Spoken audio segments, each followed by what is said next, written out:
We all think we've got our senses figured out. But what if I told you there's way more to our experience of the world than just what we see and hear? There's this whole hidden world of perception, and today we're going to pull back the curtain on it. So let me start by asking you a really simple question. How many senses do you have? Go on, think about it. Most of us, right, we'd immediately say 5.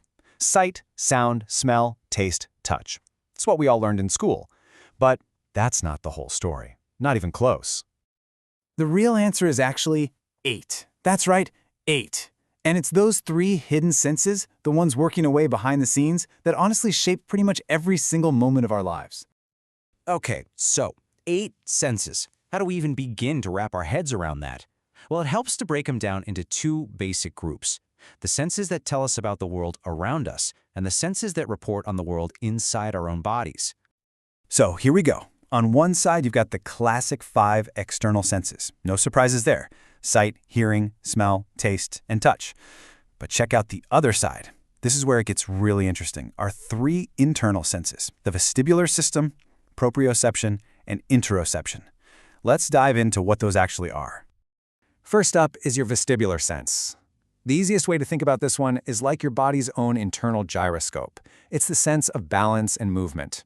It's what lets you know if you're upright, upside down, or spinning, even if your eyes are completely closed. Next, we've got the proprioceptive sense. This is all about the feedback you get from your muscles and joints. It's your body awareness.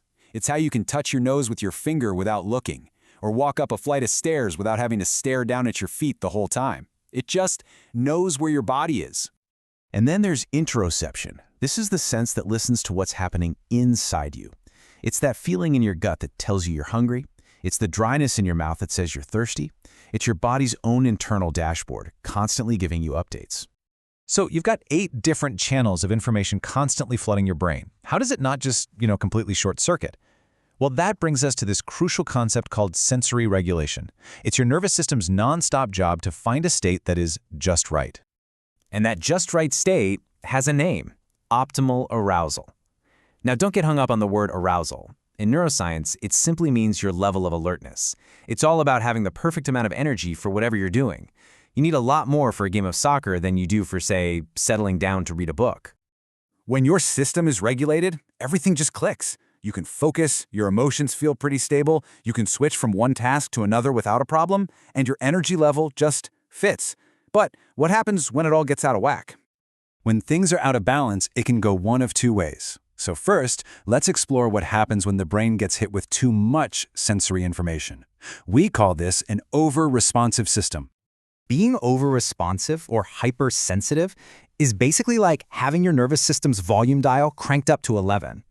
Everyday sensations that most people barely even register can feel incredibly intense, distracting, or even painful.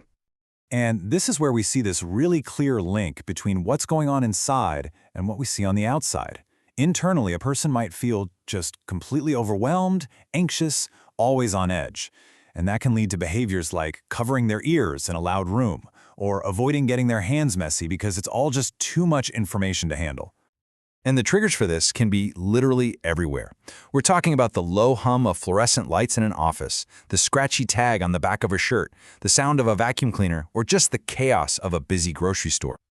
All right, so that's one side of the coin. Now let's flip it and look at the complete opposite experience, the under-responsive system. This is what happens when the brain isn't getting enough sensory input. So if over-responsiveness is the volume dial turned up too high, under-responsiveness is when it's turned way, way down. The brain needs a much stronger signal just to notice that something is happening. And because of that, people will often go looking for more intense sensory experiences. And again, we see that internal-external connection.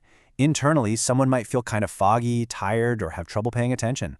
So what do? Their body tries to wake itself up with sensory-seeking behaviors, like constant movement, spinning, rocking, even bumping into things on purpose. So what might look like somebody just being hyperactive can actually be a very clever regulation strategy.